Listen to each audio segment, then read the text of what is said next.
Don't have nothing nice to say. You should be quiet. People say that Stephen A. is a coon. You agree with that? Everybody got quiet on that one? Okay, go ahead. Rudy Giuliani practices voodoo. So he put a voodoo hex on my girl, Hillary, and that's why she got woozy. And the Secret Service had to prop her up and put her in the van. But take us to a break, my dude. It was voodoo, son. I don't know about that voodoo. All right, so ladies and gentlemen, welcome. This is Three Black Guys with a Mic. What is up, ladies and gentlemen? Welcome to another episode of Three Black Guys with the Mic. Sport is in the building. Lamonte is here in Puerto Rico, actually. He's not even actually in the States. And Maynard is in the building as well. Lamonte, what is going on? How is Puerto Rico? Puerto Rico.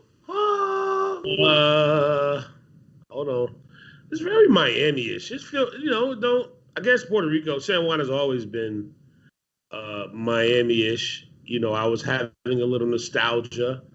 If you've ever done this run, I remember my first time coming to San Juan when the 8 Mile movie. What year was that? It was like, what was that, Maynard? You're the statistician, the dating person to keep things in line. What was 8 Mile?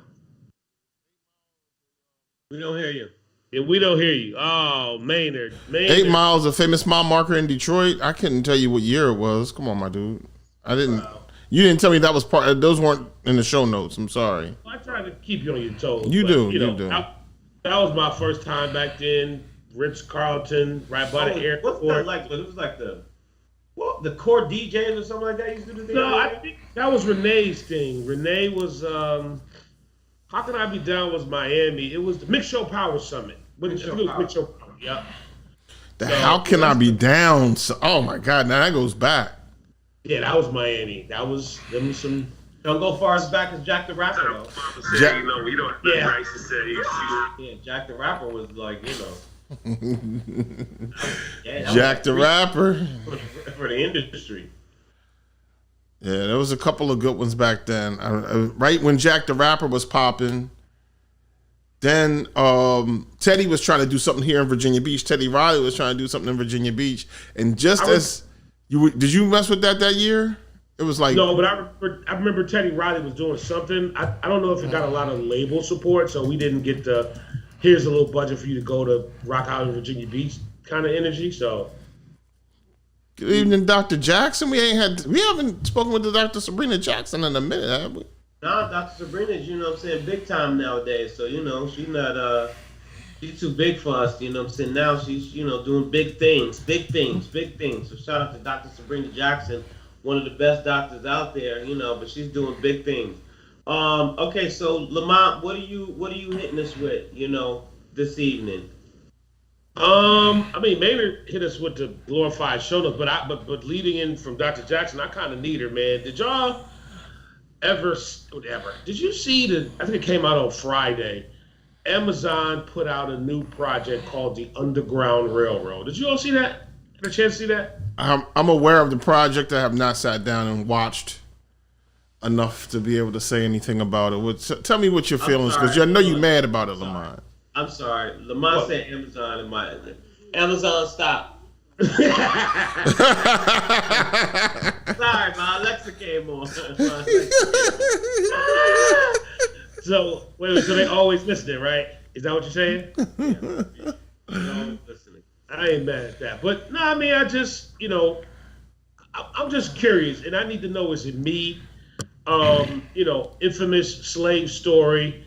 But in the beginning, it starts out so graphic. It's graphic of, this story that we know about, in this country about slavery. It's graphic of the beating of the slaves, the real, psychological trauma that was placed on our people, during that era. And, I asked myself some questions I thought about, and I noticed both of you all ignored me from the group chat. You didn't respond.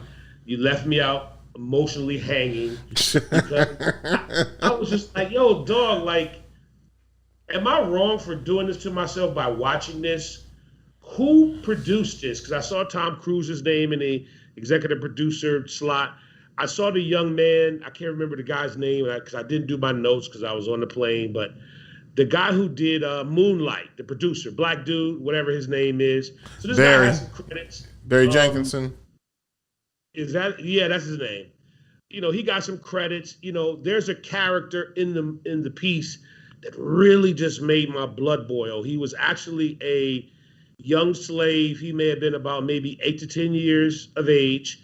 I think his name was Homer, if I'm not mistaken. And just the things that he did on how he told on other slaves. And he just was, because of his actions, that people were killed and maimed and things of these nature. And it was like, yo, dog, like, this is poison. Like, is this systematic? Is there a reason why we keep seeing these graphic, well-funded pieces? And you hear about all of these black, producers and writers and things of that nature. And Black Hollywood talk about how it's really tough for these guys to get funded. But this is like a 8 to 10 segment piece.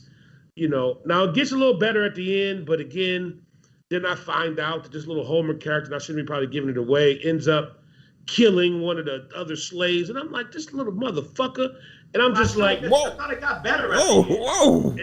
No. I thought it did too. And then it twisted. And then again, the black dude, it was some black on black crime, right? When you think somebody's getting away, because, we can't let the black people kind of get away.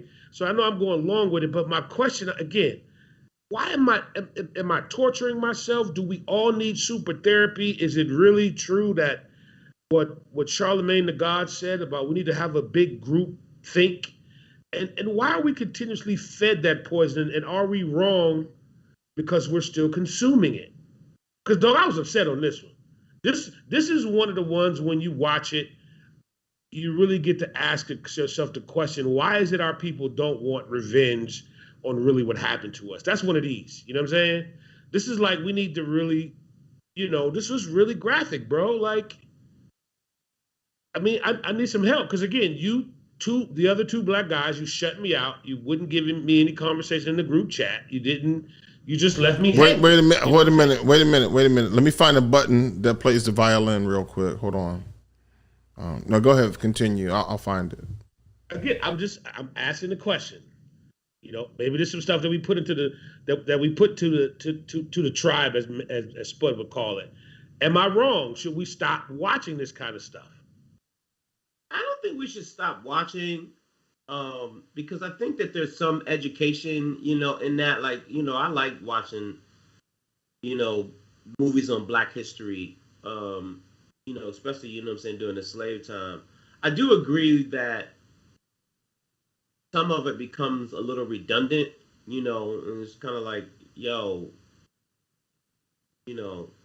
how many times can you see this particular, it's the same outcome, you know what I'm saying? I mean, if there's nothing new involved in the storyline, to me, it's kind of like, I don't know. Now, in regards, the one thing I would say is like, we all know, like in the movie business, somebody might buy a script, let's just take Tom Cruise or Barry Jenkins or whatever, they might buy that script in 10 years before, and it may take them 10, 15 years in order for them to be able to bring it to light,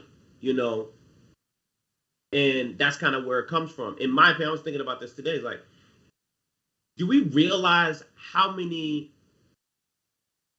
I'm going to use the word unfortunate, but not really, but I'm going to just park it there for a second. How many unfortunate opportunities Black folks have gotten since the death of George Floyd? Like, doors have opened up for Black people since the death of George Floyd. Like, his murder has shined a light on police brutality and the racism in this country that now allows for people, corporations, and all of these, people to, at Hollywood, thank you so very much, Roderick, to actually open the doors and say, now we need this.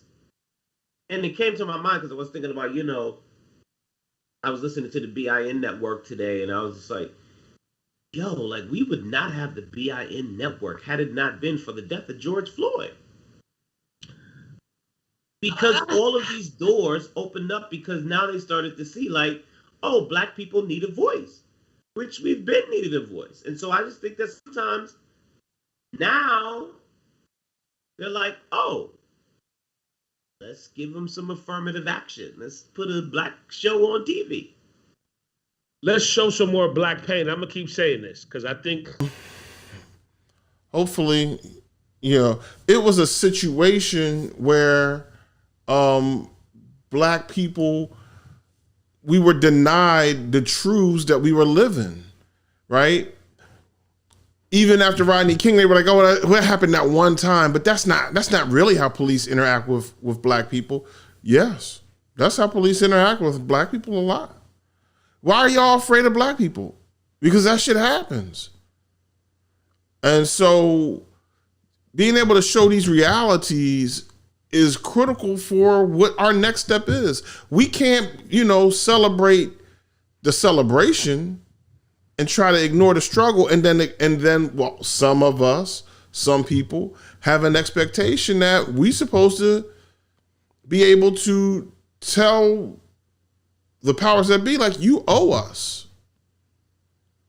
Yeah, I agree with that, man. But I think here's what I hear Lamont saying, which I agree with you.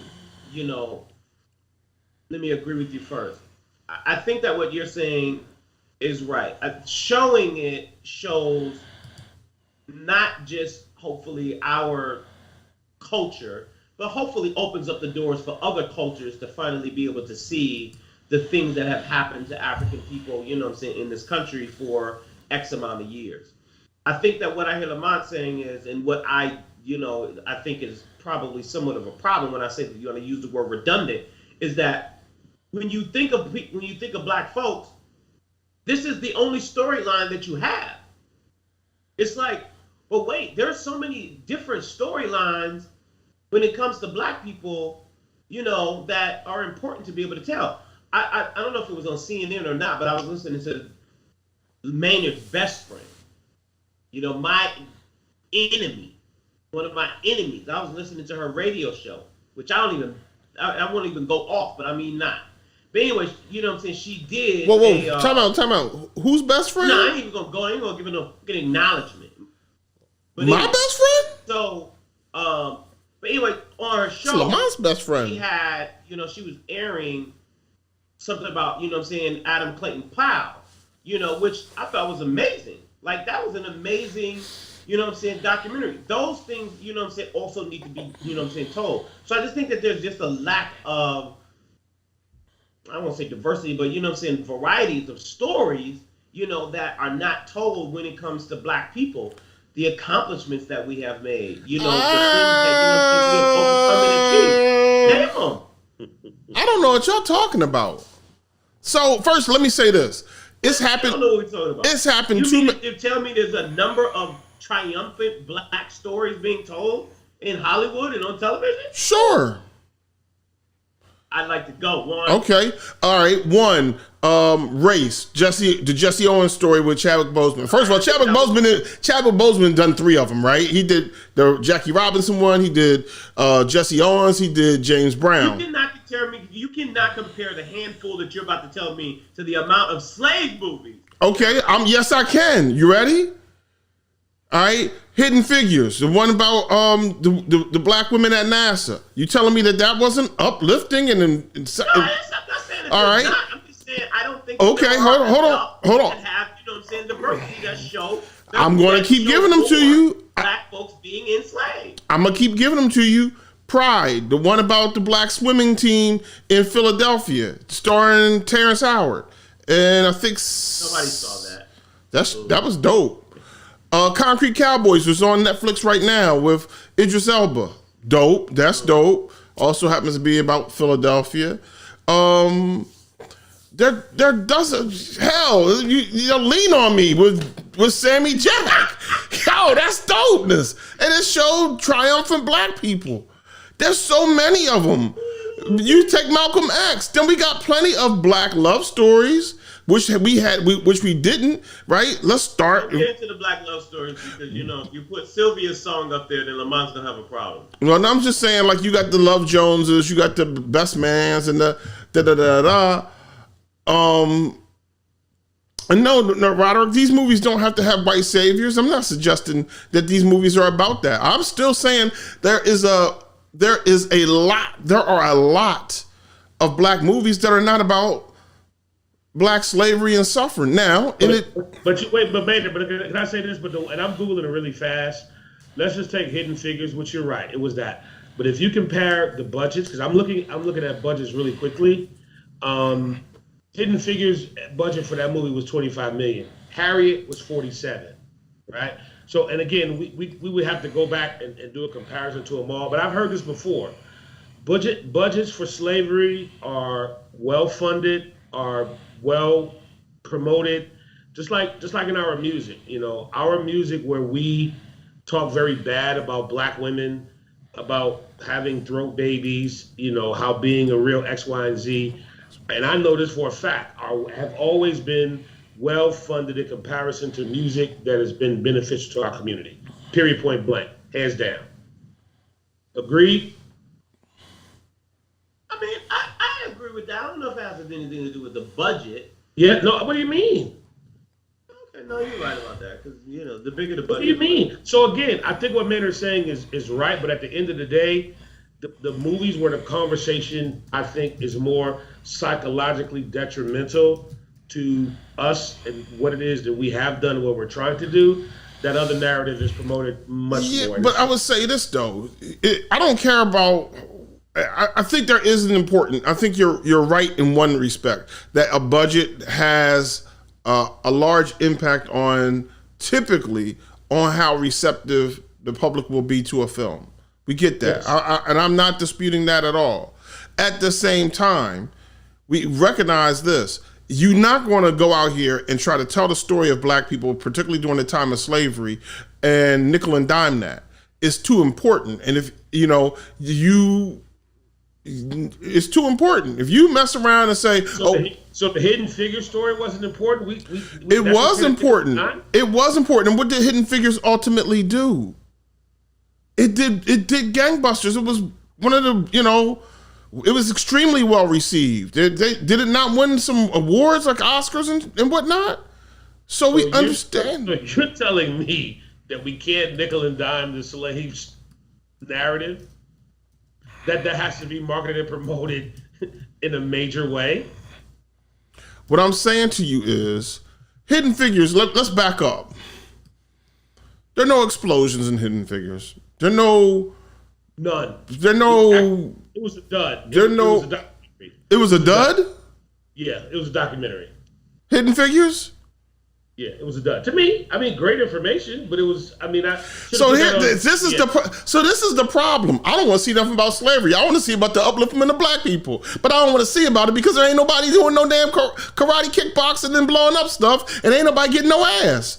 What is it that you want? I need some explosions. I need some helicopter crashes. I need that. But again, I'm with you. I'm with you though. Keep going. You need chains and whips.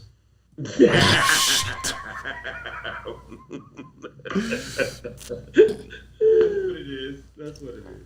So, okay, so let me ask you this question. We're gonna pivot off this, and this is kind of the same. So, lately in the news with the Israel-Palestine conversation. So here's my question then too. Since we talk about nickel and diming, and I was going to use that because that's what Maynard said. So am I wrong to feel that the Palestine side of the equation is nickel and dime this side of the U.S., whereas we spend, I think the numbers, at least $3 billion of our tax dollars. So Spud, you get up and you go to work every day and you give the United States government some of your tax money, the same as you, Maynard, the same as I.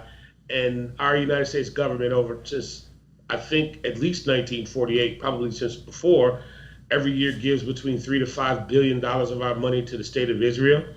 And we don't get the Palestine perspective. Is that a story that should be nickel and dime, Maynard, or should we be able to hear both sides of that story? We don't hear enough about the Palestinians, and we don't hear enough about what I would consider the truth. Okay, there we go. Now we on the same. Okay, what would be the truth?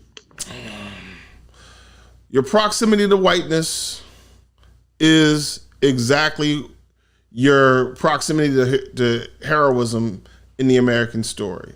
because Palestinians, in my opinion, because their proximity to whiteness is not nearly as close to the proximity of whiteness of the Israeli Jewish parties in Israel. The Israelis are the heroes and the Palestinians are the villains.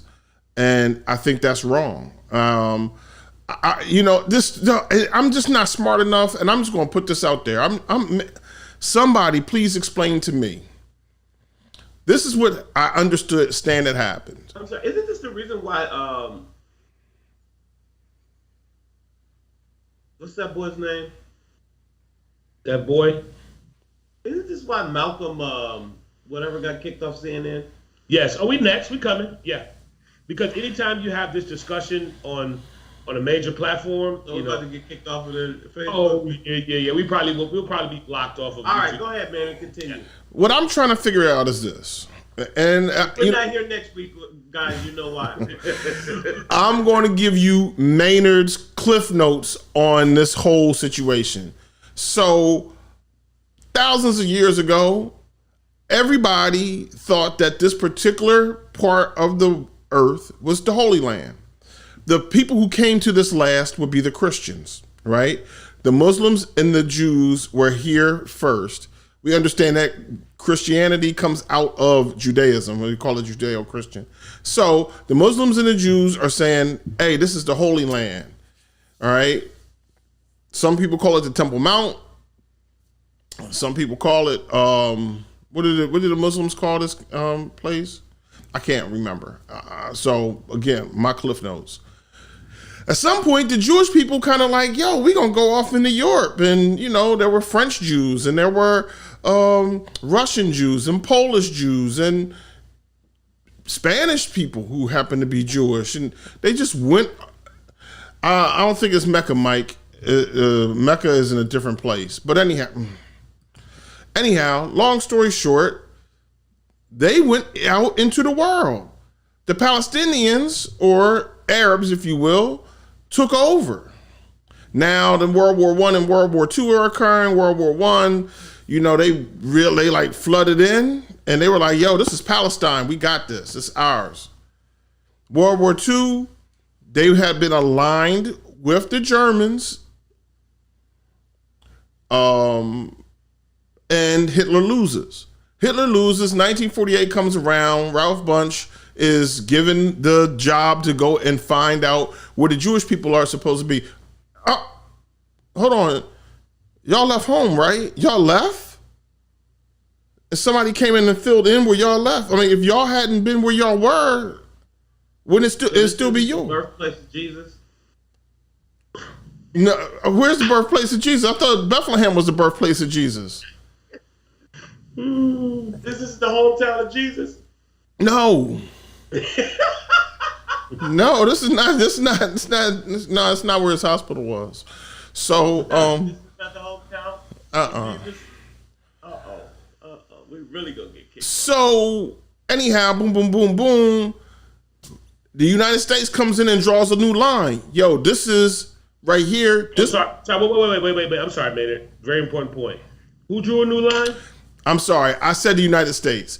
Ralph Bunche came in and helped lead an effort by the UN and other partners to draw a line and say, this is the Jewish homeland. They can return. We're going to call this place Israel. And here's Jerusalem and Tel Aviv, and here are the Holy Lands, and that's it. Palestinians, Arabs, get out. They're coming back to take their land back. You know what? That's a good thing. All right, let's just say that's a good thing. So then, therefore, the Indians should have New York City again, right? What should the blacks have? Yeah. What about the blacks? And again, and wait, man.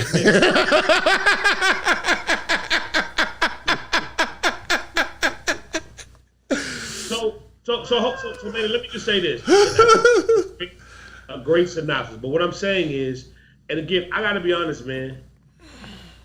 I never 100% really understood, the quote unquote conflict and a lot of the nuances, because we don't get a lot of that information inside of these walls of the United States. Would we all agree with that? And That's the true. information that we get is that the Israeli piece is right, and the brothers and sisters on the Palestine side is wrong.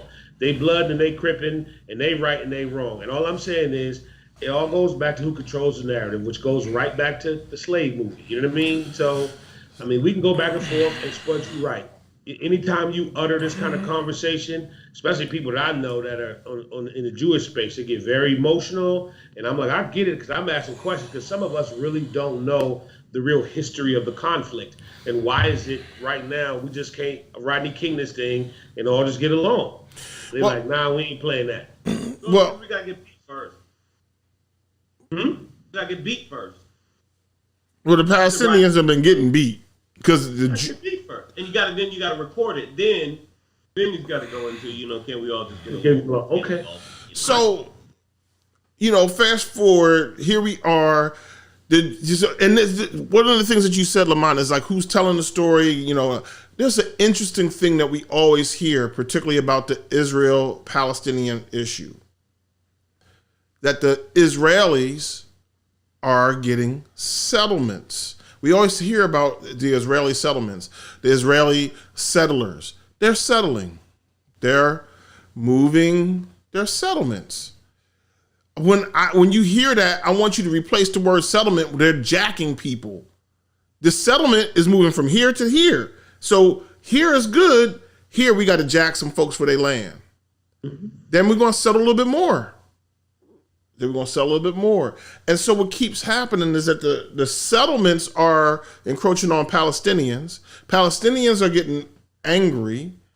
They're fighting back.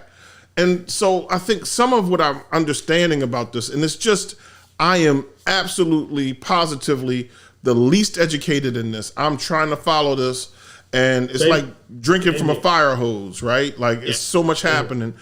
So in some parts of Palestine, they don't have the same service. Now, remember, Palestine and Israel or whatever, it's really one big place, and there's a line.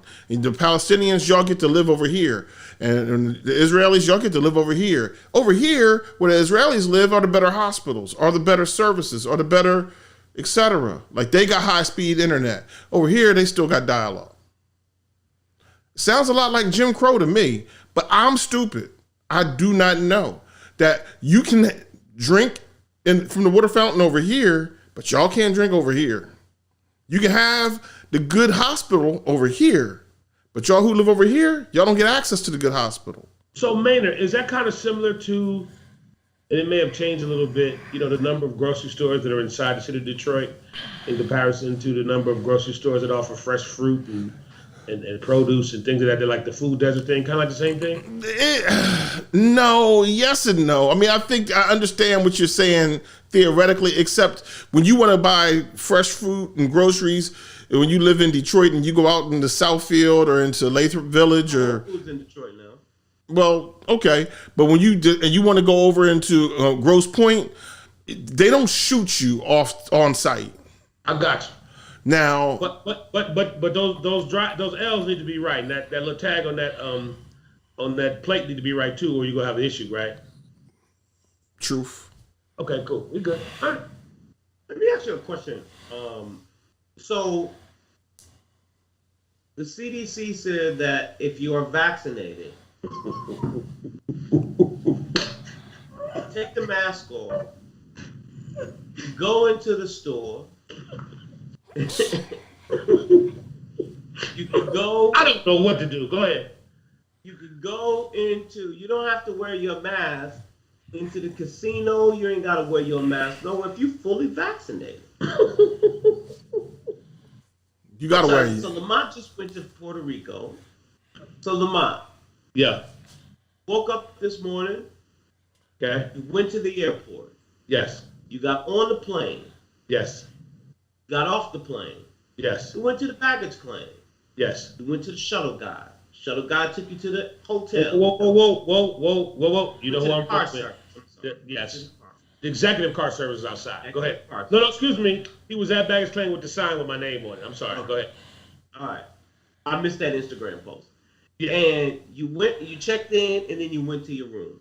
from the time you left your house to got to Puerto Rico room, how many people do you know, or did you see, or could you identify that was vaccinated or not? And here's what's worse, is the drama that we had to go through to get a vaccine. I feel like that piece of card is worthless now because ain't nobody asked for it. Don't nobody want to see it. I ain't got to flash it. I'm thinking it's about to be the Platinum American Express card. The airline didn't ask for it. Even the country, well, because we're technically still in the U.S. territory. The thing here is, and like a lot of other places when you travel, they're more concerned with a current PCR COVID test than they are with the vaccinations. So even if you haven't been vaccinated, as long as you have a negative COVID PCR test, you can travel wherever the hell you want. You don't need to be quote unquote vaccinated. So that's another game that they don't tell you. You know what I mean? So the key is to have a negative test. Now they want to see that, but again, not your vaccination card, because hell, I don't know who's vaccinated and who's not. I would think that you would say your vaccination card with Trump getting the test, right? No, sir. You do not. If you want to go somewhere and you do not have a negative PCR, and that's another game. There's several, and we said this before, there's several COVID tests that are in these streets that are being pimped to certain people, and they say that you're negative, and that's true. But the one that's supposed to be the most extensive that a foreign country will take is a PCR COVID test. Don't ask me what it stands for. So Vegas is June 1st. California's opening up. That was the biggest state that was hit by COVID-19. Yes. Vegas is about to open back up June 1st. May 24th, Big Gretch basically said that, we're about to open back up. Go back into the, restaurants and extending the curfew. And, I done got a plethora of phone calls from my clients talking about the concerts that's about to pop off. Yes. So I would think that if you don't know who's vaccinated and who's not vaccinated, somebody gonna start the spreading again, aren't they? Well, you just saw the homie Bill Maher. He couldn't shoot on Friday because he's vaccinated. Yeah, he got the. You know what I'm saying? Yes. Maynard. He's going to be quiet because he was selling his vaccination since day one. I'm still and the vaccine. So listen, that part doesn't matter. The vaccination is critical and important. So I'm just doing some basic math. Let's just say, go on. Take it. Today is what, the 17th. So November 17th, 2020, the 7-day average in new cases was 163,000 roughly. Today, or as of yesterday, the average 7-day average in new cases was 33,000. New cases as of yesterday was only 16,000. On November 17th, new cases was 639,000. I mean, something is working. I think that, your point is valid, but I think you're missing the point as well. Those numbers are great, but if you are telling me that there's still a great deal of people who have not been vaccinated, right? Those great deal of people who basically say, one, I never wanted to be vaccinated in the first place. Two, I ain't gotta go now and get vaccinated. Don't these people still have the risk of spreading if we're talking about the honor system? Sure. So here we go. Right now, as of today, according to the CDC, 155 million people have been vaccinated. All right. What's the percentage of that of the population? A little less than half. There's about 340 million people in the United States. 155 would be a little bit over, would be like 310. So we're in the 40% range, if you will, 45, something along those lines. Now, we also got to recognize that in that 340 million, there are X number of million people who are, say, 12 years of age and under. So they haven't approved a vaccine for all those people yet. And then in at least, I'm pretty sure in Virginia, the 12 to 16-year-old population had not been approved for the vaccination until a certain date. So we know let's just call our 18 and under population. There's 16 and under. If you subtract that out, then we probably are at half of the population. Now, one of the things that happens is not only do we have half of the population vaccinated, there is a smaller percentage of the population that caught the virus and that they built the antibodies up that way. So you start to look at the number of people who probably have some kind of resistance to the virus through the vaccination or through a positive test in the past. We're talking about 200 million. Let's just go. Okay, the point is, can you recognize a person who is not vaccinated? No, you can't. I understand that. Okay. So, I understand that part, but my point is this. I am not vaccinated and you are. If me, Lamont, Roderick, Michael, Trishan, Danielle, all these people, we're not vaccinated. And the CDC says, look, y'all don't have to wear no mask anymore if you're vaccinated. 5 of us say, fuck it, I'm not even going to get vaccinated. Doesn't that slow the process of us getting to either herd immunity or either moving the country forward? Or are you basically saying we're just going to move the country forward no matter what? What I would say is this. You're right that a lot of people are going to avoid getting the vaccination, and therefore that's not a good thing. However, it's just like boxing. You in there, protect yourself at all times. So you can stop wearing the mask in public if you choose. I've been vaccinated since March.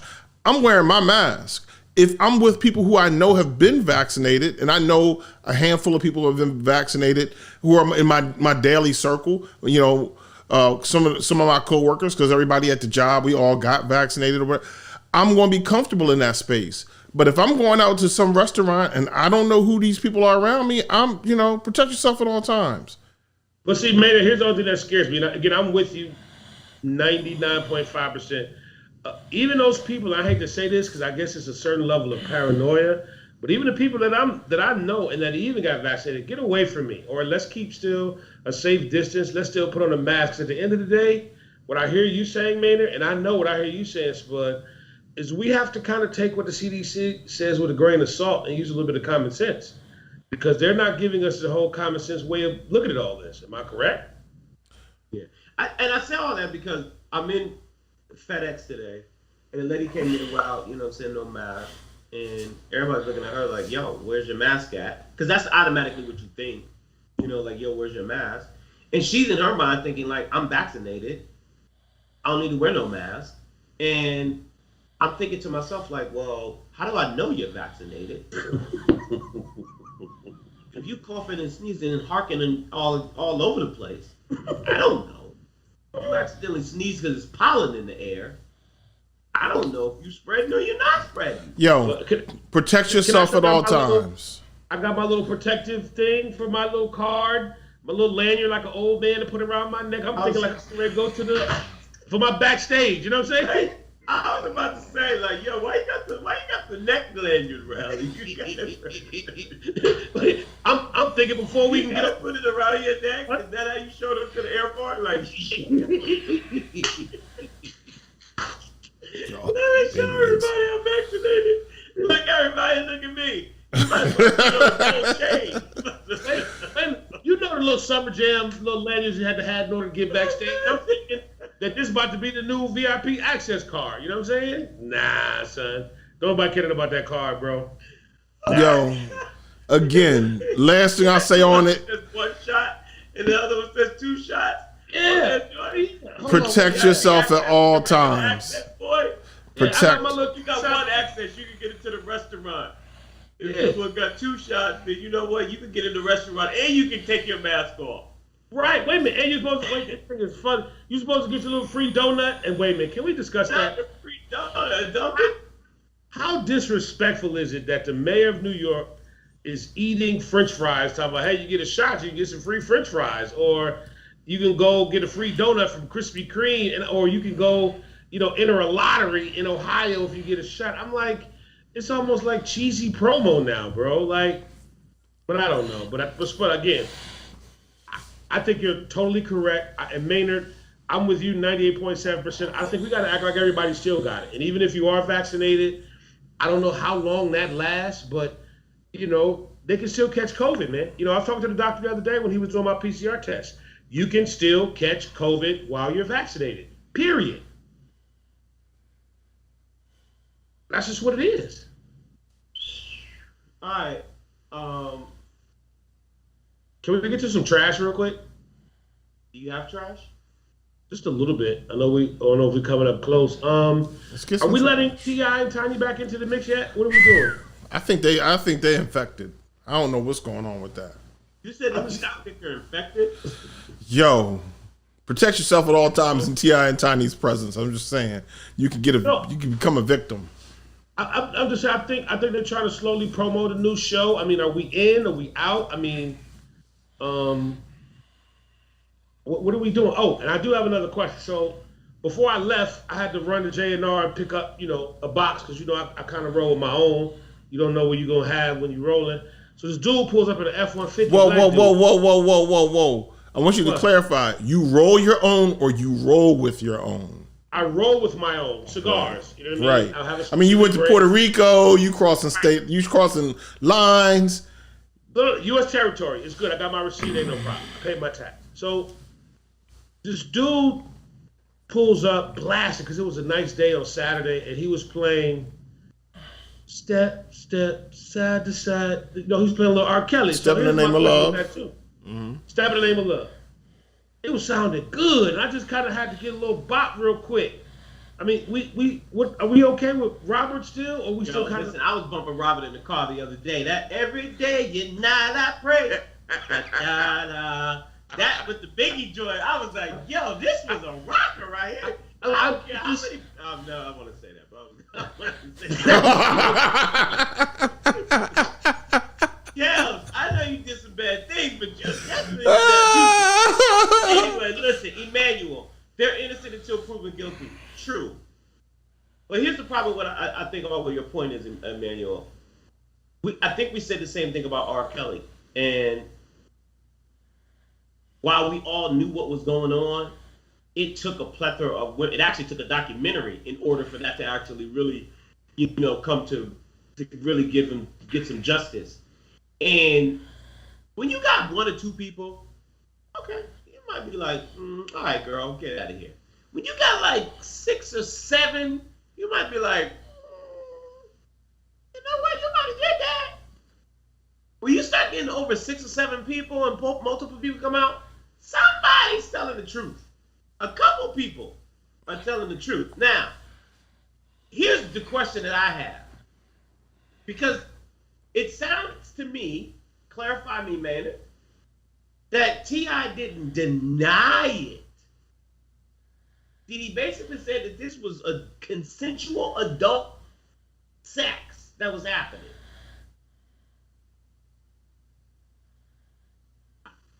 How much of this is consensual? Is my question. This is a lot of consensual. Either there's some freaky deaky people out here that's happening, but some of this ain't consensual. Man, listen, wait a minute. Well, look at Maynard's face. He's like a little kid that looked like he just got busted into his hand in the cookie jar. Get it out, Maynard. Come on. I have nothing to say here. First, let me just listen. I've never really been a fan of the show. That's not, I'm not a fan of reality shows often anyway. So that's no slight against him or Tiny or whatever. So if it's promo for the show, that missed me no matter what. I don't think it's promo for the show. And I just know how I would be. If it was promo for the show would be happening. I just know how I would be.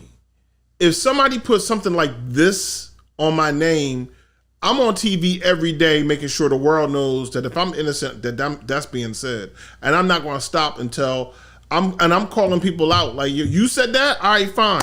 We going to court. We're going to find out. Because otherwise, I'm going to get this check off you for this defamation case. Because, you know what I'm saying? At some point, all I got is, my word. And so I would not. But also to your point, though, man, because this is your livelihood. Right. Because I know T.I. has got to be losing millions at this moment from shows, to TV shows, to endorsements, or to acting gigs or whatever. Nobody wants to touch him at this point. Tiny neither. I mean, you know what I'm saying? Her coins were strong, but you know what I'm saying? I mean, T.I. is the breadwinner in that moment. I mean, in that situation.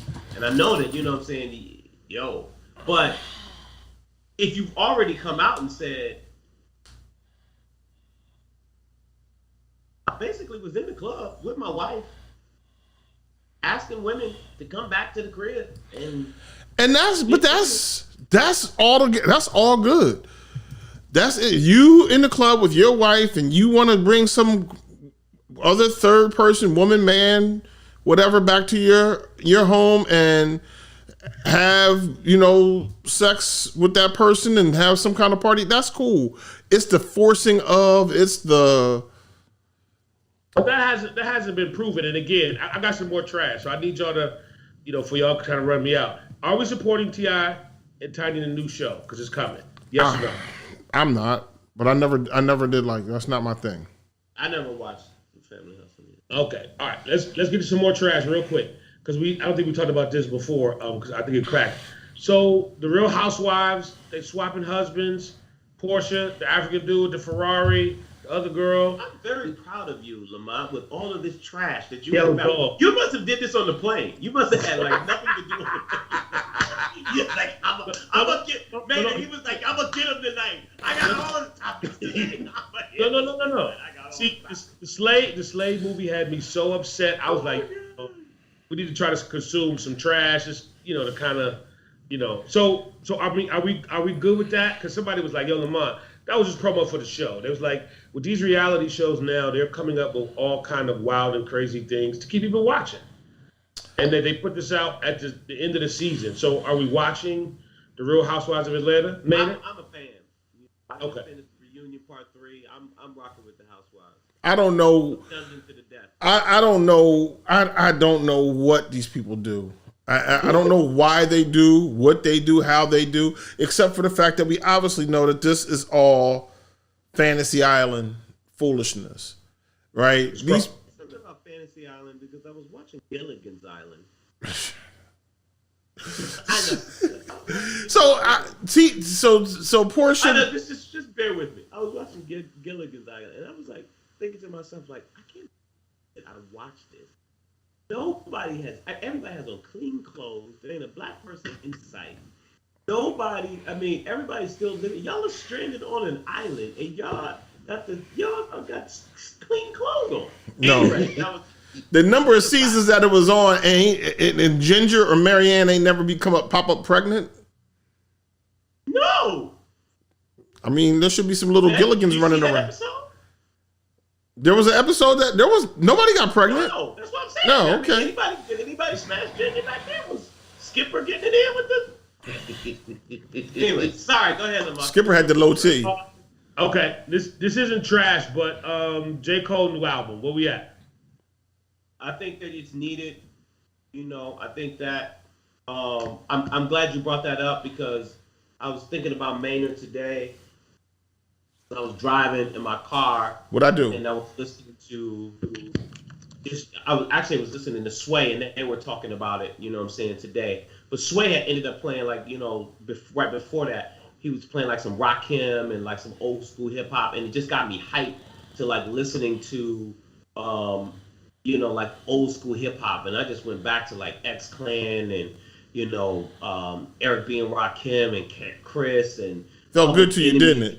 All of these songs, I just was in my car bumping it, from place to place to place all day. But it made me think about J. Cole, and you know what I'm saying, what it made me think about, what Maynard always talks about, that there's just a lack of diversity in hip-hop, and in the music business when it comes to rap music, that there isn't, enough people talking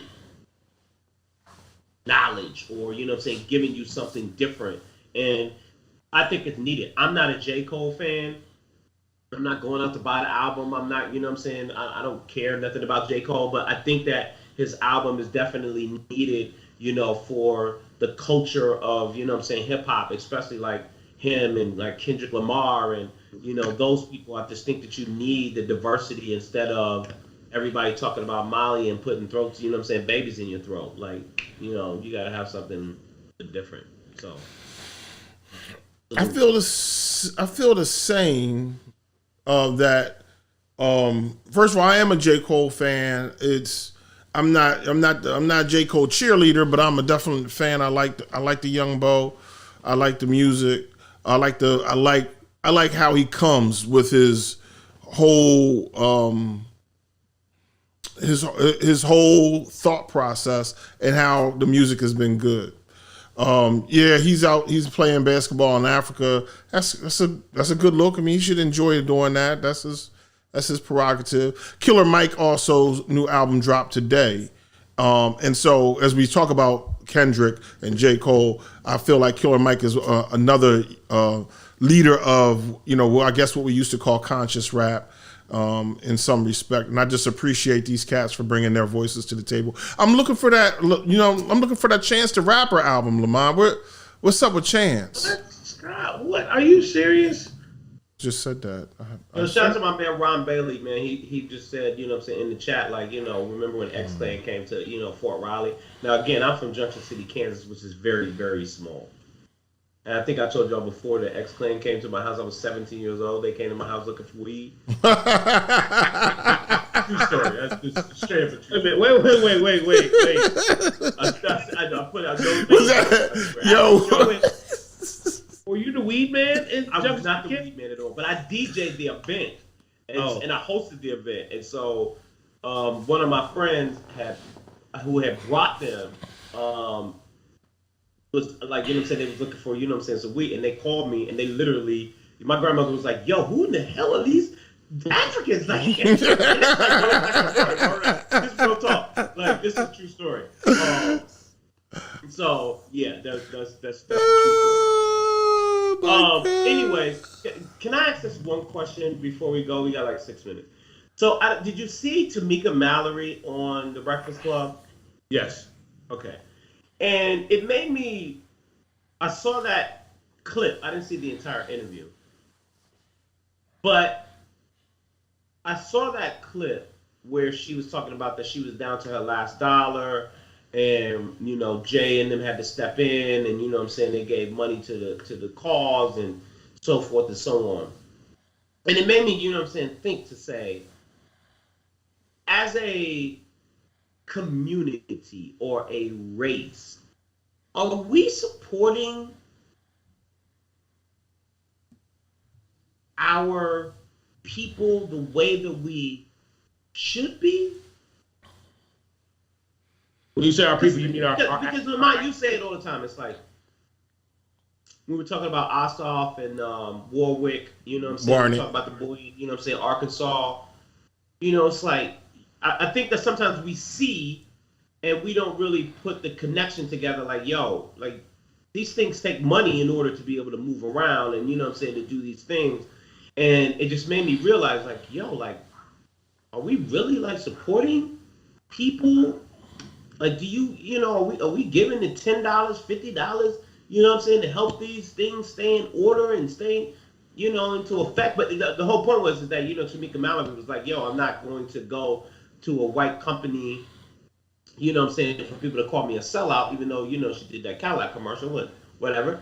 So I just was curious to know, do we do enough as black people to support black organizations? No. Yeah, and I was going to say no. And here's one of the things, and if you all remember this, even though I got in trouble later on, you all remember the black guy, Gary Chambers, that was running for, I think it was a congressman seat down in Baton Rouge, black dude. But a few podcasts back, and the reason why I say I got in trouble because some of the other homies was like, he wasn't the guy, but whatever. But I was like, certain people, just send them $25. A lot of people, sometimes I might say, you know what, I got $100. I'm going to get him 25, him 25, him 25. And it may not be a whole lot, but you're right, we have to do that. And even if it's somebody that's running in a race in Maynardstown that I don't know, but he's a black dude, send him $25. Yo, what you going with that last 25 though? You said him 25, him 25, and him 20. There's $25 left. Hook me up. No, that 25 went to that box. No. Because even up my way, we got a race up, from somebody that I know. He had to get a little extra money because with my streets, and we talk about this all the time about how things are local. He was our alderman, and when I had an issue with a pothole, I called his phone and it was done. So I think what you're saying is right, Spud, is that, and even Maynard, we don't support, and we need to support more local. You good, Will? Will, you good? You that 10? Don't worry about that. Lamont got 10 for you, but I got 10. Yeah. All right, that's all I was curious. I was just, because it made me like automatically say, you know what? I mean, let me send these. You know what I'm saying? I'll send up a couple dollars, even if you gotta buy an outfit, or whatever. But I also, what I'm saying, I think that it's also important to Lamont's point about the Chambers guy. Like, you gotta do your research, because there are some people out here, black or not. You know what I'm saying? They don't deserve no $25. Yo, let me say this to that point though. I think she has to also make sure that she does a better job on her end of letting us know where she is with things, right? Some people, I see you, Will. No, Lamont, Will sent you his Cash App, so you can go ahead and get him that money. So, so I appreciate the fact that she doesn't do what some people do. I'm looking at you, Umar Johnson. And being like, yo, cash at me. But today it's so easy.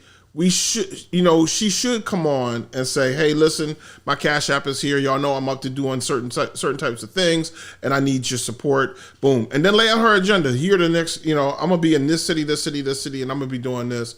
And, there are, obviously financial obligations associated with all those things. And she's deserving of our support. And so I'm glad you mentioned it. I had not given it to Tamika Mallory this year, and I'm going to go and hit her Cash App up and see if I can go ahead. Not just Tamika Mallory. Her and my son, who's been on our show. Right. Who is, a rebel in his own right.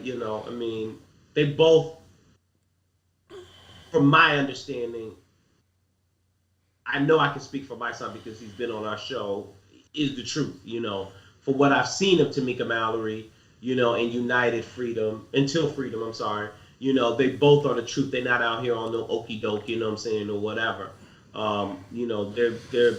They're real talk, and they really do the work. Like they're gonna show up, they're not like hashtagging and hoping, or they're not on the corporate political game. They in your face. No.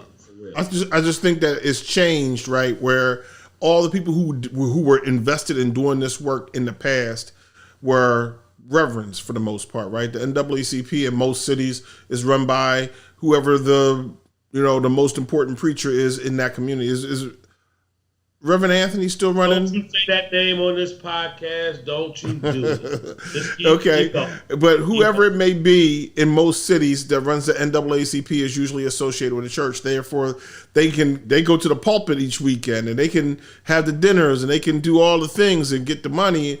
And because a lot of these people are like, yo, I don't have to be involved with the church to go out here and do it, they don't have like a platform where they can stand and say, oh, and by the way, give me some money. And it's changed, but the technology we got, we can get it. To your point, though, I think that, and this kind of goes back, no, let me not say that. In using your words change, I think it also is important to notice that we have changed, and that for so long, all we have looked at is what Maynard is saying is that, the NAACP and the ACLUs and, and all these are the people that you're supposed to support because they were in the beginning. But no, the changing of the guard is happening, and we got to be able to support, the people who are doing the work today for the next generation. And that is the Tamika Mallory's, if you want to call it, on the Black Lives Matter. And, I can't really say, about Dr. Umar, but even my clownish brother Tariq Nasheed, my guy, that is my man, 50 grand. Yo, whoever it is, what about 3 black guys with a mic? Even 3 black guys with the mic, guys. If you want to support us, you can do that. There's a couple of ways to be able to keep this podcast going, because the lights got to stay on. Right. Can we handle one piece of business before you wrap up? One of our dear friends, he's having a birthday today. I was told that I had to, give Greg Baker a happy birthday shout out. You know what I'm saying? He hit the 5-1. He's on Facebook thirst trapping with his shirt off. You know what I'm saying? Trying to get some attention. Too much. Our guy's 5'1". I thought Greg was older than that. Huh? With the shirt off at 5'1"? He was bugging. I had to call my man like, yo, dog, what you doing, man? He was like, yo, the tenders is in my DMs. My DMs is blowing up. I said, well, okay. So, got to shout. It's his birthday. You know what I'm saying? Oh, that's funny. Salute. Have a fantastic week. Thank you guys for joining us for this episode of Three Black Guys with the Mic. If you're watching us on YouTube, do us a favor, hit the subscribe button, hit the bell so that way you can be notified every time that we go live. Also, hit the thumbs up button on Facebook. Share this episode with your friends. Share it on your page so that way your friends become our friends and we all can be friends. All right? We'll do it again next Monday, 7 p.m. Thank you guys so very much. Lamont, enjoy Puerto Rico. Yes, sir. Puerto Rico. Oh. Peace.